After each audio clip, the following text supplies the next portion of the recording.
საქართველოს სახელმწიფო საზღვაო დროშამ შავისიიდან ოფიციალურად გადაინაცვლა ნაცრისფერ სიაში. ამის შესახებ საზღვაო ტრანსპორტის სააგენტოში განაცხადეს.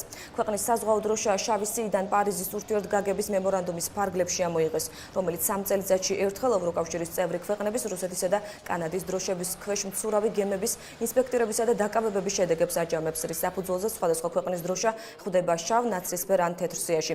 სააგენტოს ხელმძღვანელის მამუკა ახალაძის ინფორმაციით ბოლო 15 წლის განმავლობაში საქართველოს მაღალი რისკის მქონე დროშად მოიაზრებოდა და ყოველთვის შავ სიაში ირიცხებოდა. სააგენტოს მიერ გატარებული ღონისძიებების საფუძველზე კი ერთი ნაბიჯით წინ გადაინაცვლა და ნაცრისფერ სიაში მოხვდა. კერძოდ საზღვაო ტრანსპორტის სააგენტომ გაამკაცრა გემებზე ტექნიკური ზედამხედველობა, ასევე კანონმდებლობა შესაბამისობაში მოვიდა ევროპულ სტანდარტებთან.